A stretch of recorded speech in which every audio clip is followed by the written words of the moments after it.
La segunda parte de esta conversación con Mois Navon la vamos a dedicar a que él nos explique cómo funciona la tecnología que ha desarrollado. Mois, please, explain to the Chilean people how does it work, the adaptive cruise control. So basically, we need to be able to sense the environment. You sense the environment through your eyes. So the most natural thing that we could do is put a camera and sense the environment. Many people working in this industry didn't think it could be done with a single camera. And that's really the novelty of Mobileye, was that Amnon Shashua, who's the founder of the company and the chief, or not only chief scientist, but he was the head of the computer science department at Hebrew University, he said, we can detect 3D objects in 3D space, cars, people, lanes, with a single camera. And this is a technological novelty. No one thought that you could do that. But in fact, that's what we're doing. And so even in this car right now, there's a box up here, there's a camera, a single camera looking out front, and it's seeing everything that we're seeing. And in this chip, which is the chip that I designed with some of my friends at Mobileye, so we have taken all these algorithms that can take images frame by frame and analyze the scene like you do in your brain.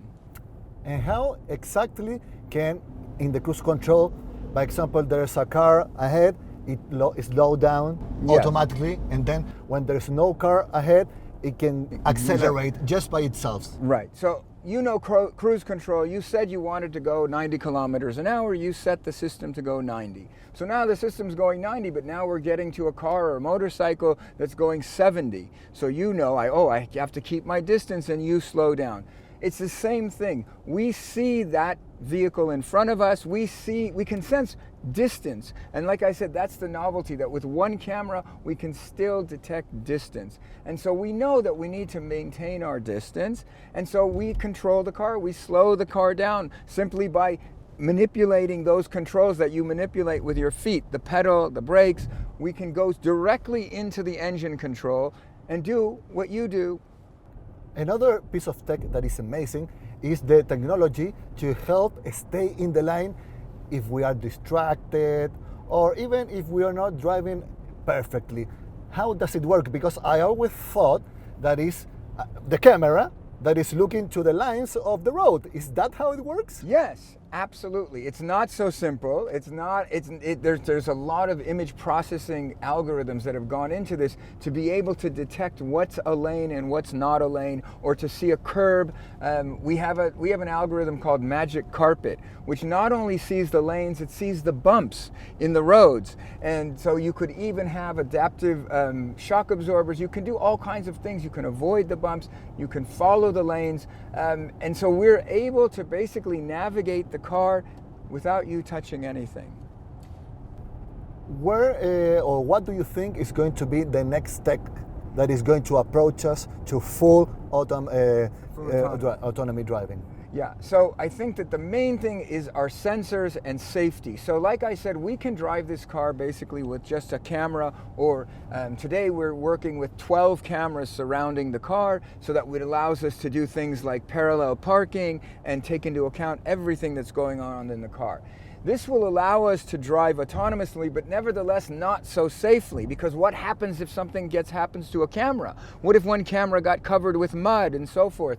What if the connection came loose? So we need to have redundancy. We need to have backup systems. And so Mobileye has designed in a backup system using LiDAR and radar. Those are two other types of sensors. I said we need to sense the environment, and so we can do it with cameras, we can do it with LiDAR. LiDAR is a spinning laser system gives you full 360-degree imaging.